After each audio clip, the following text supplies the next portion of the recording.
倾尽所有，用才艺成全自信的三口之家。冲上去抢！无奈妥协，让教育回归初心的焦虑母亲。风雨无阻，以竞技寻路内心的花季少女。才艺风潮之下，什么造就未来少年？关注少年儿童成长，敬请收看《起跑线》风向。那么今天第一天回到学校，肯定很多同学是有一些不适应的。有没有同学是有不适应的？有吗？没有啊，没有。那你说说，那你的心情怎么样？就是能见到同学了，能一起玩了，很开心。我们不光要玩。这是2017年暑假的最后一周，但却是汤小嫣新一轮课外兴趣班课程的开始。看着体验课上活泼自信的汤小嫣，妈妈张薇脸上不由自主地绽放出笑容。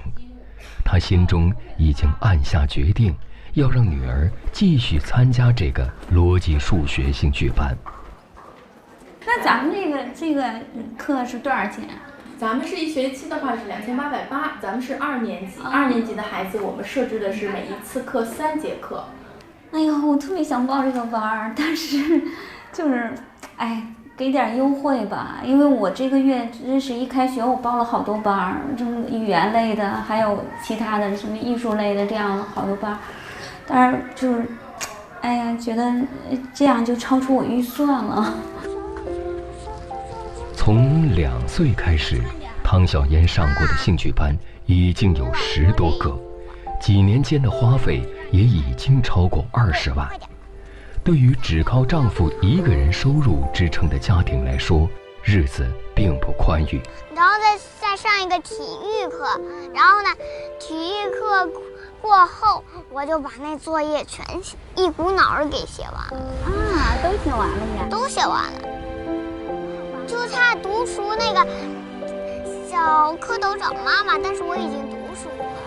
要报这个数学兴趣班，妈妈张薇也要掂量，更需要得到丈夫的支持。爸爸，你过来，我跟你商量点事儿。你没觉得他数学思考能力很差吗？那所以平常要在可是他又听不进去你的意见，多灌输一点啊。现在好多孩子都在学多一项技能，他长大了，就是说包括社交的圈子啊，那包括你交朋友啊什么的，怎么？长大我可以。他现在学好了，长大了以后他可以玩啊。现在小时候我学好了，然后长大了我可以出国玩。出国玩，你现在不学也可以出国玩，对不对？但是学好了我才能自己。对呀，他才能自主啊。像你现在，你请个假都很费劲。对。就是你原来小时候没学好。你不是也没学好？对，我也没学好，所以妈妈才让你学。我觉得很好玩，很有趣。挺好玩，挺有趣的。对呀，那也是趣味数学嘛。那老师肯定把它教的好玩，学生才愿意去啊。但是有时候好多东西，我怎么跟你就说不通呢？我不想跟你再说了，反正我就是想报。你不让报我也报。给女儿再报一个逻辑数学班的想法遭到了丈夫汤磊的反对，但笑嫣却对这个好玩的数学班也很感兴趣。一番家庭讨论下来，汤磊也不再坚持。其实妈妈有很多跟我商量，其实也就是只是通知我一下，主要是还是他拉主意。我要说你别去了，他其实他有好多东西，我是说不行，最后他还是他特别有主意。实在不行的话，我就把买那套护肤品的那个钱拿出来。这里边还有啊，它中间是空的，是中间都没有了。这汤小嫣现在每周要上10几个兴趣班，为了陪伴孩子，2年前张薇就辞掉了工作。如此全身心地扑在孩子的教育上，张薇有自己的理由。那1岁9个月的时候，就是陆玉一个海选，然后他自己就登台，然后念了一首唐诗，还唱了一首很完整的歌，然后居然还得奖了，所以我就觉得，我应该在一个朗诵方面呀，还有是歌唱方面呀，什么舞蹈方面培养他，他很有表现力。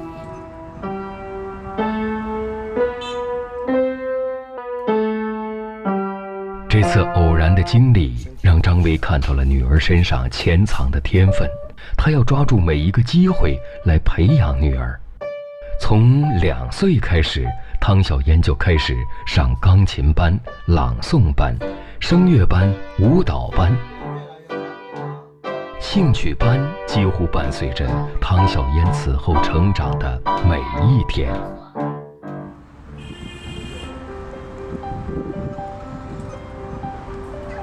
每到周末，汤小嫣是不能睡懒觉的。周6，她要8点起床。爸爸，快点儿！你别总站着卫生间，快点儿！快点儿，他要刷牙，你快点儿啊！上午的尤克里里弹奏课、声乐课，下午的舞蹈课和西班牙语课都在等着她。走了，川儿，你看什么看？都赶不上了。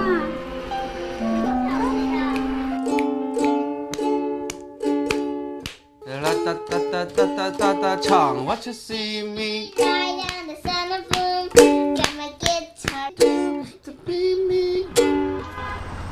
快走快走快走，来不及了，快点！张大嘴，那把这个关节给它打开了，对。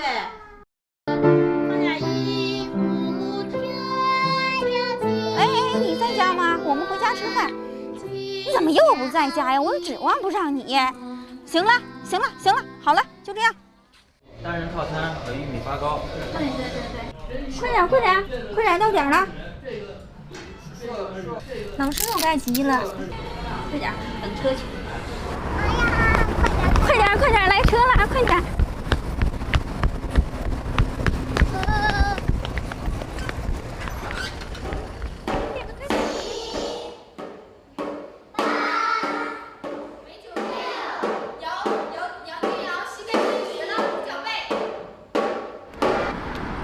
上车、下车、上课、下课，母女2人马不停蹄，几乎毫无喘息的时候。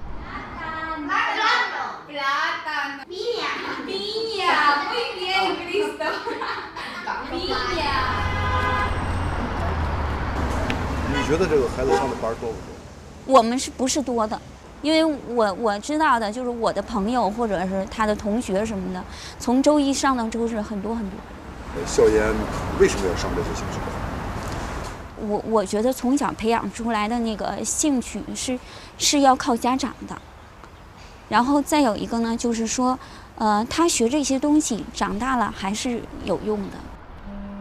尽管爸爸汤磊在给孩子报兴趣班的问题上屡屡妥协，但他并不认同妻子的做法。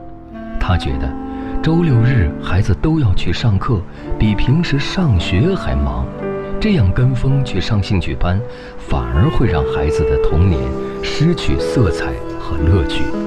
所以明知道这一天妈妈带着孩子上4个兴趣班会很辛苦，汤磊也不会开车送母女俩去，他更愿意在孩子结束兴趣班学习之后带着他去玩。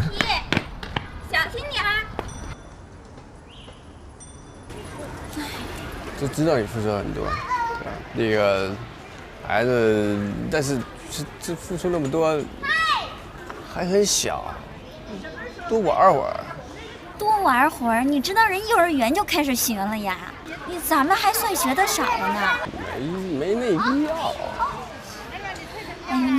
你这就输在起跑线上了，你知道吗？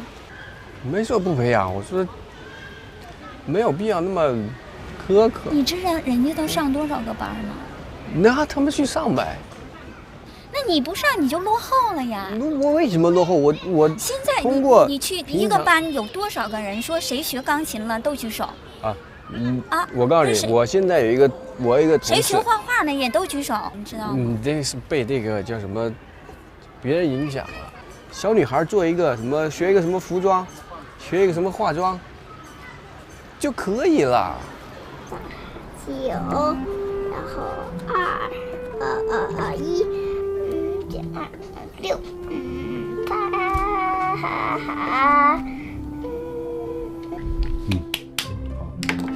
哎，我问你2个问题，小妍。你愿意上兴趣班吗？有的愿意，有的不愿意。哪些愿意？就是那个声乐有点不愿意，不是声乐，就是那个合唱团特别不愿意，因为那个时间太长了，3小时。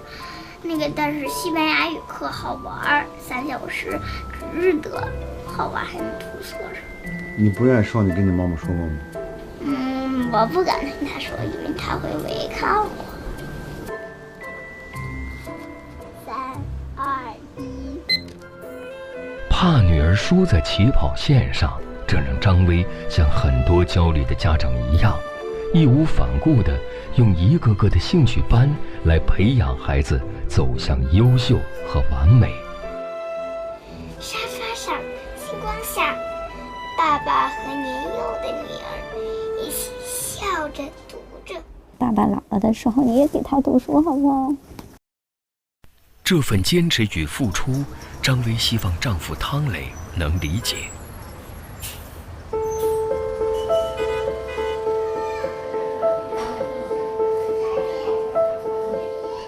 你这个叫下颌顺梦，但是关键你现在说的不厉害，不厉害，双眼一对称做。汤笑嫣是早产儿，出生后一只眼睛的眼睑下垂，父母希望随着孩子的发育，眼睛能够逐渐恢复正常。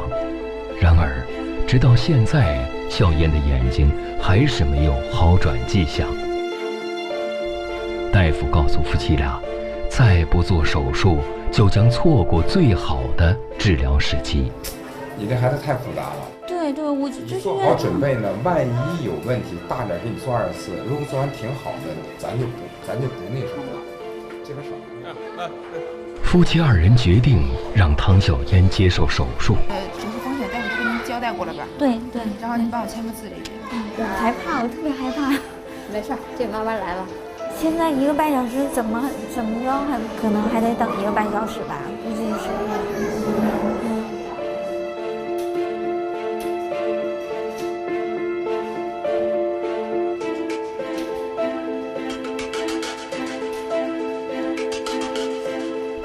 张薇焦急等待着手术结果。一个母亲此时对孩子的所有期待，都归于平安健康4个字。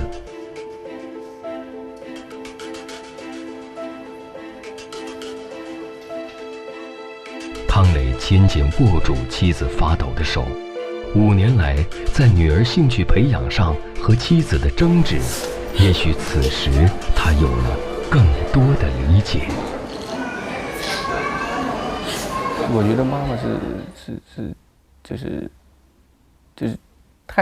就是太把心全放在孩子身上。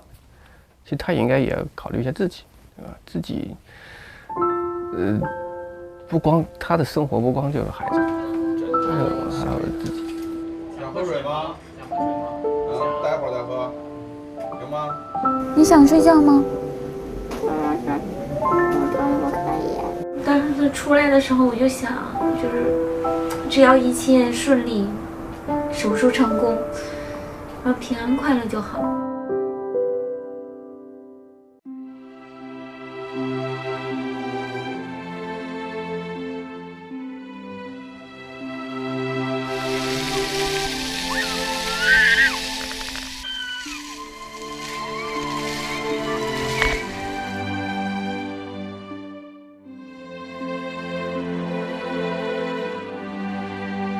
让善赖的明眸散发自信的光彩，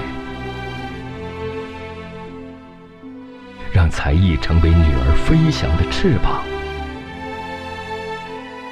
在汤小嫣的兴趣班路上，每一声催促中都饱含着这样坚定的母爱。现在，还多了父亲对妈妈的包容。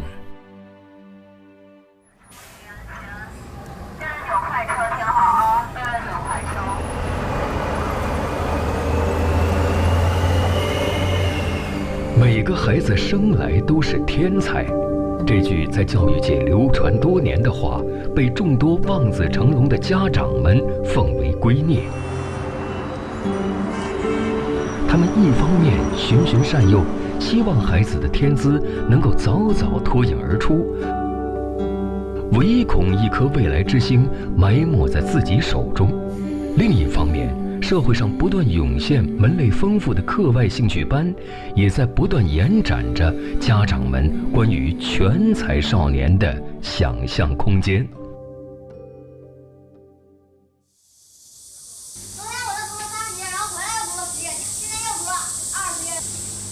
一会儿你可以出去玩的啊！你怎么着吧，红妈呀？你解决问题不解决问题？就这么待着啊，别动。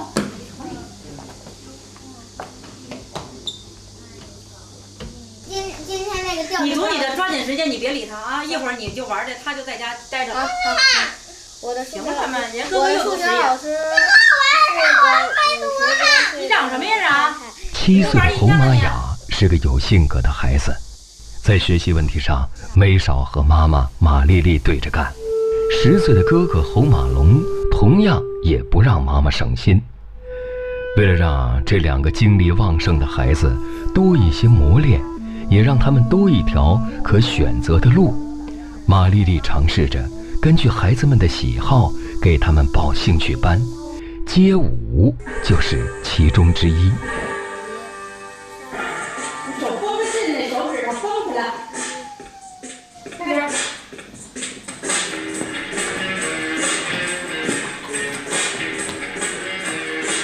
妈呀！老让我带他，我都让他带他。你跳你的，他跳他的，谁让你带他了？你就自己让我带他。那这次你不用带他了，你自己跳你自己的，把你最好的那个跳舞状态展现出来就可以了。那练习就得百练，得练100遍，得练熟了。在躲不开的兴趣班浪潮中，马丽丽不是一个人在战斗。有调查显示，在2018年，有将近80%的中国中产家庭在课外教育投入超过了1万元，超过一半的家庭在课外教育的年消费超过了2万元。马丽丽和丈夫侯勇经营着一家公司，时间和经济上也都比较充裕。2口子在对孩子兴趣的培养上意见高度一致，只要孩子表示有兴趣，咱们就去上。我这雅雅这个表演啊，虽然给她报了这个班，也没少花钱，一年交8万多，学2年也10多万块钱。他爸爸当时看我们家闺女学了，非得怕偏着他儿子，非得要给他儿子报这个班。现在我们家马龙也特别喜欢看这个唱歌、跳舞和表演。但是唱歌不是很好，但是他也不喜欢。学老师对孩子现在那个就是说跳舞啊，跳舞和表演都是非常非常那种。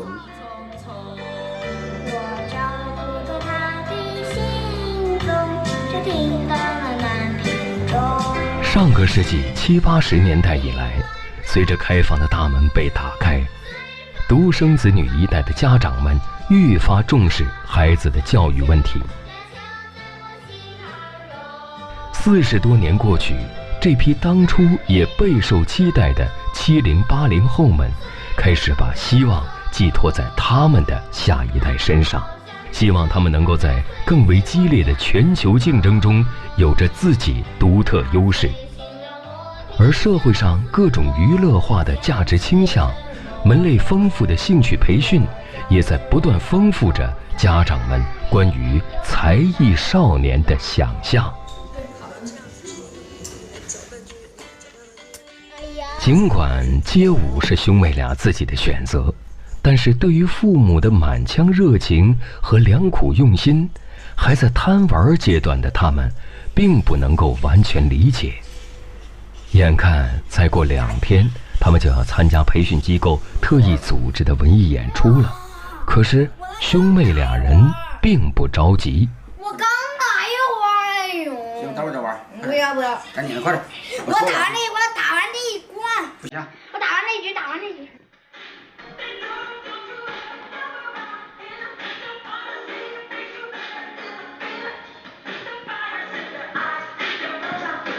我妈也不用看歌了，自己挑自己的啊。自己来走，5、6、7走。1、2、3、4、5、6、7、8，停一下。再说一遍，不要。演出当天，马丽丽带着兄妹俩早早地来到了现场。她最大的希望就是孩子们能有优异的表现，被经纪人青睐，也证明2年的时间没有白费，10几万的学费没有白花。但是，演出结束了，并没有经纪人找上门来。你估计什么时候会有节目给我推呀？大家下午好。我们这暑期一个档期你都没给我们安排。马丽丽的争取并没有改变什么，她又把希望寄托在龙龙即将参加的北京市2017百对杯足球半决赛上。龙龙喜欢踢足球，家里满足他的愿望，给他报了校外足球俱乐部进行专业训练。你就给我踢后卫。这次比赛，龙龙所在的俱乐部将迎战实力雄厚的窦店队，取胜就进入决赛，因此这场比赛至关重要。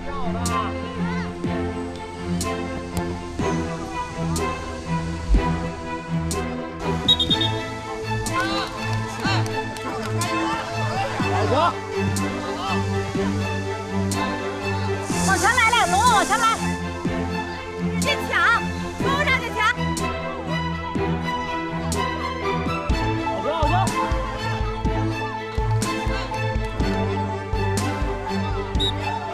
酷暑高温下，马丽丽和侯勇在场外焦急观赛，但龙龙所在的俱乐部还是输掉了比赛。不往前冲，你这老往后退了就。上来，跑上来，跑上来！上来，往上不快。这堆都堆到咱家球门那儿，就这几个队员，一个场都没往上来过。夫妻俩对于如何提升孩子训练表现产生了分歧。除了教练训练以外，你家长你也得以身作则。你要想让孩子突出，家长得比教练付出的还得多，你得去练。他本来不是一个孩子的问题，他是一个团体合作。那龙龙自身也有问题，自身他也冲不上去。哎，你看刚才看了没？让他上去以后，教练不让我那个踢下去，就是在那地方那个好家伙，守到那个守门那一块，守到那个最后位那一块。但看到孩子因为比赛失利而落泪，夫妻俩停止了争论，安慰着龙龙。没事，龙龙，你表现挺好的，没事，别跟他们生气，真伤不着啊。还是实力的问题，还是实力。一次没有经纪人青睐的演出，一场失利的足球比赛，给这家人的兴趣班热情泼了一盆冷水。侯马龙、侯马雅兄妹依然无忧无虑地过着暑假生活，妈妈马丽丽却不得不做起另一番打算。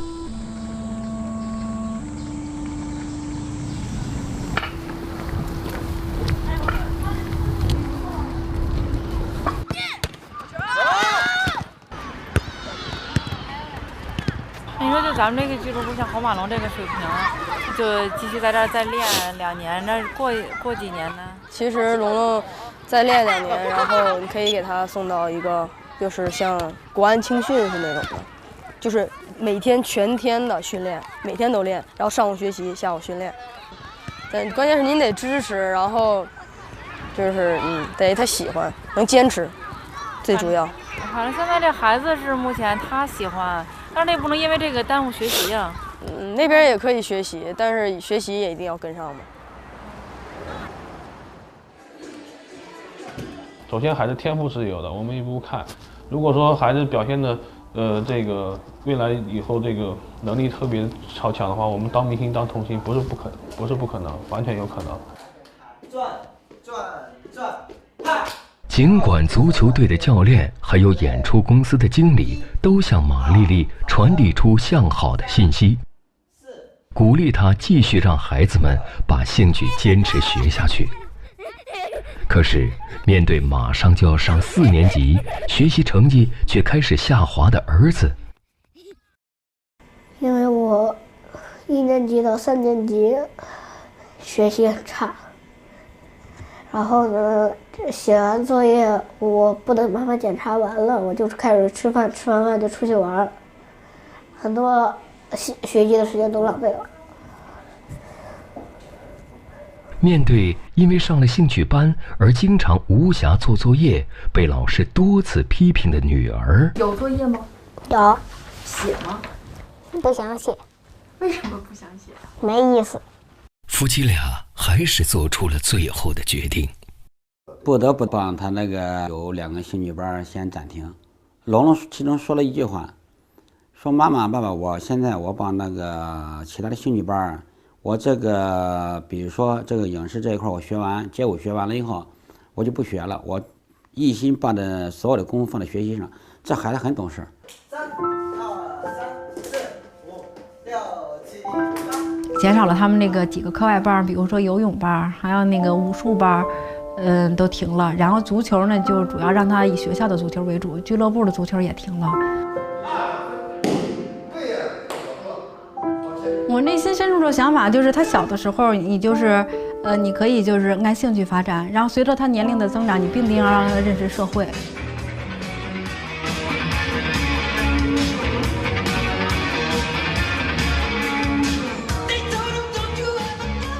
给自己家庭带来的这个经济压力，我觉得是蛮大的。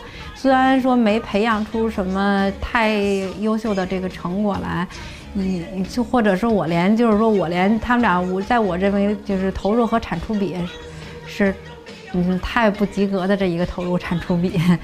现在的周6的那个课就是表演、唱歌还有跳舞的都停，也就没时间停了。然后呢，还有绘画也停了。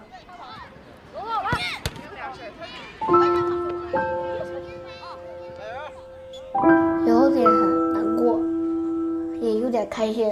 难过是因为那个足球停了，然后呢，高兴就是这样，足球停了，学习成绩提高了，爸爸高兴，我就也高兴了。考试还是毕竟是一种对中国这么多人口的这个国家和教育来说的话，毕竟是一种最公平的方式，没有一种其他的方式比这个考试更公平的，所以孩子这个学习成绩还是最重要的。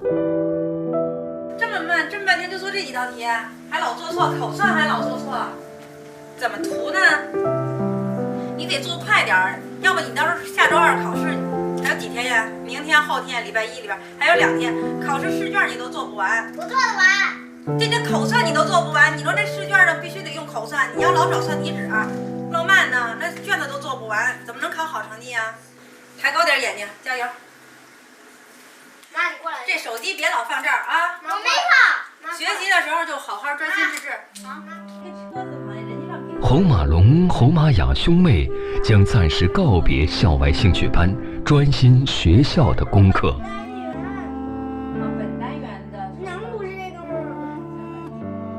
在当下的教育环境中，在升学择校的压力之下，兴趣特长的培养并非单纯从孩子自身出发，往往掺杂着更多复杂的社会因素。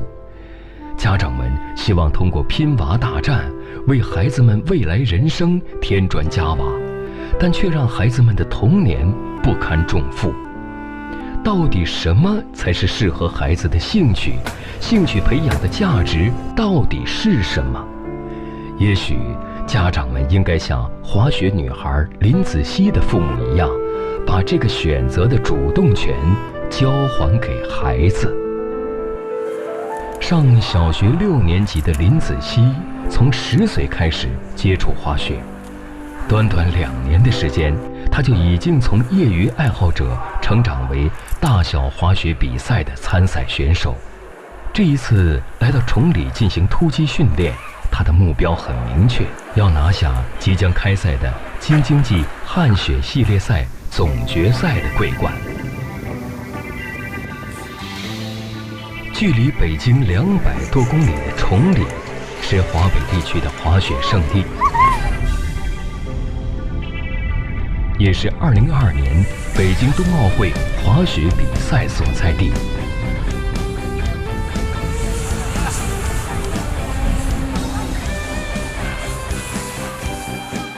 2017年夏，林子熙在前4站比赛女子单板11到13岁组的排名中暂居第2。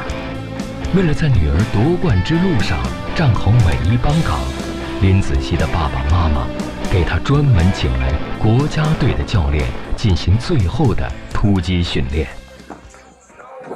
来回连续做一下，连回做一下，你看我，往前用力，往后用力，往前用力。啊，对，一气呵成啊，不用使劲往后靠。对，你看肩膀随着拐弯，肩膀刚才怎么说来的？啊，脑袋往哪看？为什么你老要往这儿看呢？永远都往前看，就这感觉。对啊，往后往前，然后你的胯再主动用力就好了。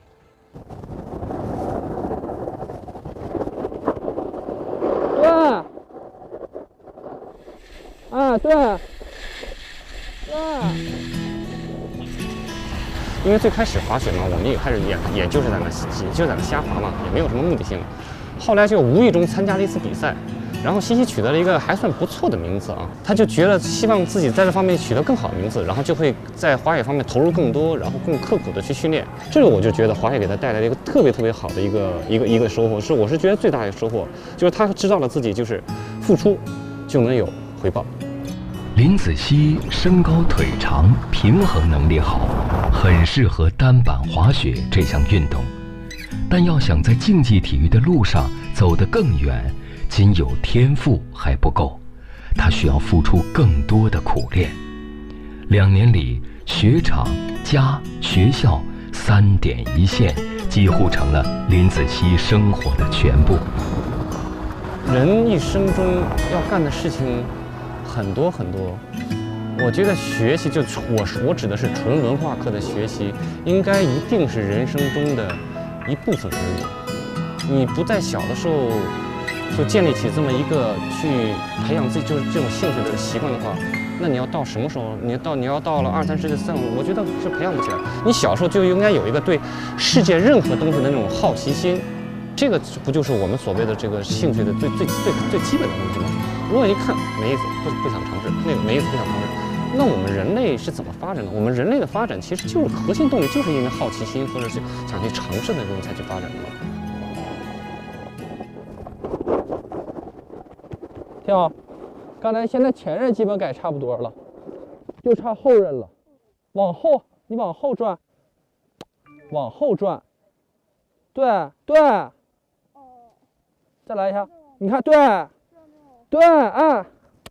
对，别往前够啊。OK。林子熙这次的训练，单板高山大回转滑雪的成绩有了提高，但是还不能进44秒，和第1名还有1秒之差，这让林子熙有点焦虑。每到这个时候，他总会弹上一段钢琴来缓解自己的压力。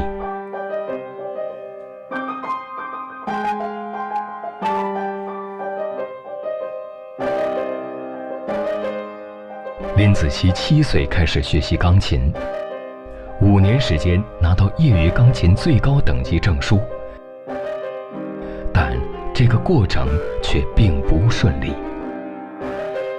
我觉得女孩就应该斯斯文文的、安安静静的，所以让她学钢琴。那个时候主要就是玩嘛，也没有什么真正的想做什么。就是在准备考9级的时候，觉得看到大家一放学都在那里一起集起来玩，然后也有我很喜欢的小朋友，就希望能跟他们一起玩上那1个小时，他们会玩到很晚才回家。但是我就觉得，首先我要回家把过几天的作业赶出来，然后还要再练琴，所以就觉得时间很挤很压迫，就有点压迫着我了，所以就很想去放弃。我们俩有一个约定啊，就到他16周岁的时候，他自己选择。如果他喜欢呢，他可以继续走下去；他不喜欢放弃，我也会尊重他。就是觉得我为什么不能放弃呢？这是我的爱好，不是你的爱好。但是因为钢琴很枯燥，学一段时间后他会很烦，他就找不到兴趣点了。所以，如果家长不坚持的话，他肯定就放弃了。觉得钢琴不是我的一个爱好，我不喜欢它。也觉得如果16岁之前不可以放弃，确实浪费挺多时间。如果家长坚持下去，他发现了乐趣所在，他又会喜欢上。现在他就是这种状态。妈妈的引导和尊重，让林子熙从抵触钢琴慢慢转变为喜欢。现在的钢琴练习更像是他日常生活的一个调剂。在琴声中，他正在学着凝神定气，学着回归内心，学着勇往直前，而这些都将在雪道上成为他全速前进的力量。其实如果我没弹钢琴的话，说不定我滑雪也不一定会像现在这样能出成绩，因为我挺浮躁的，可能练什么都不会认真。其实是钢琴让我能认真对待一件事。为了提高滑雪成绩，林子熙听从了家长建议，他报了轮滑班，以提高平衡能力，还报了健身班，加强体能训练。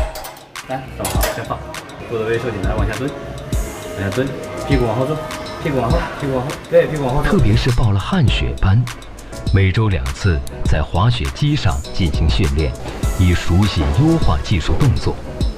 这些在别人看来枯燥且繁重的训练，林子熙却一直保持着热情，因为这一次他知道自己的方向在哪里。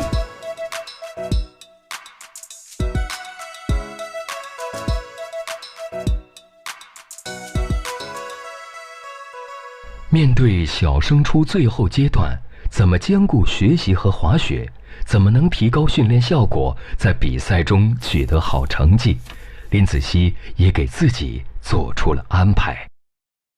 雪季开始了，会很忙，就是经常会去滑雪，所以我现在就提前趁着还有时间，就把学校作业多做点，以防那可能老师留什么我都赶不上。数学我已经写完了。然后周1就是上课自己自学，周3和周5有田径，然后其他的时候2、4应该会去一些旱雪的模拟啊之类的。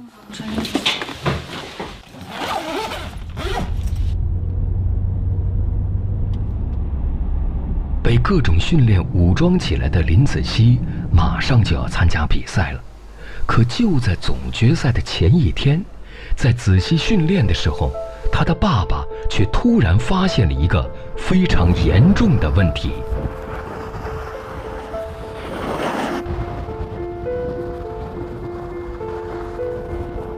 不是，原来我是想让他射成27、18，结果不知道，因为不是我。上次就已经改成40，30还是现在是33、18了。第2天就要比赛了。女儿的雪板却存在着安全隐患，这让同样也是滑雪爱好者的林林大吃一惊。包括这个滑行的稳定性，包括整个技术动作，可能都会因此而要调整。林林发现，子熙雪板的雪鞋固定器的角度被人做了大幅度调整，这会让孩子不适应，也可能会存在安全风险。虽然一直支持女儿参加滑雪比赛，但安全才是爸爸最关切的问题。美女，不是，先过来看一下，怎么样？怎么样？累了是吗？我们再滑2趟，就滑2趟中间道，然后适应热一下这板子就行了，好吧？你不是一直想用这个板子吗？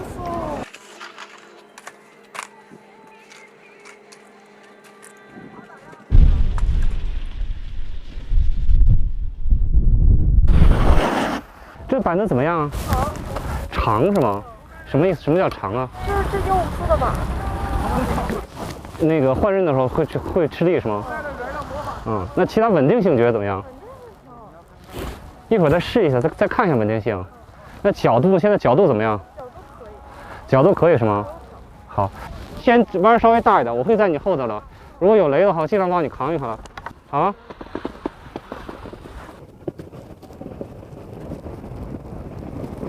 林子熙已经适应了重新调教过的雪板，有了趁手的装备，再加上这段时间的强化训练，全家人开始期盼第2天总决赛的到来。总决赛这一天到了，尽管比赛是在下午进行，但是林子熙一家人还是早早的就来到了雪场。爸爸还是希望子熙能够利用上午的时间，再熟悉一下新调试的装备，争取夺得好成绩。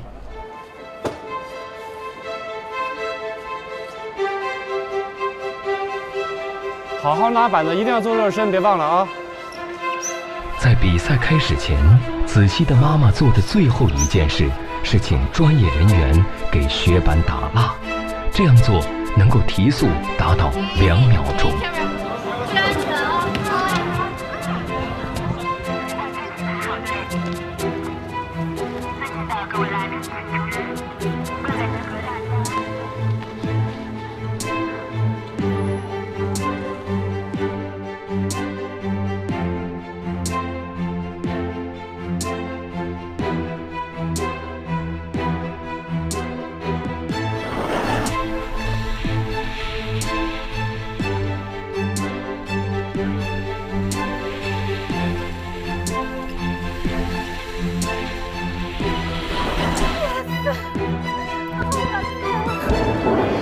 天哪！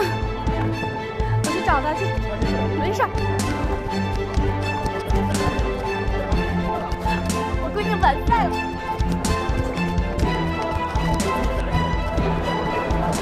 完美，完美。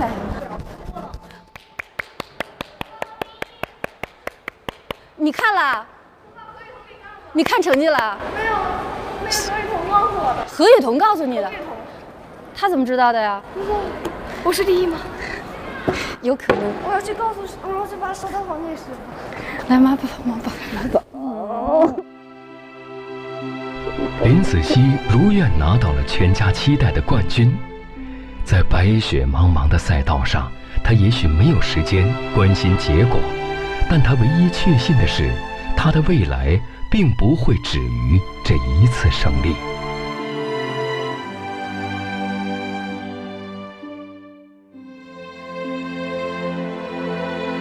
每个孩子的个性禀赋都独一无二，发掘他们的天赋，聆听他们对梦想的热望，尊重他们多样的可能性，接受他们不完美的美好。也许有时候，放手和信任将带给我们意想不到的惊喜。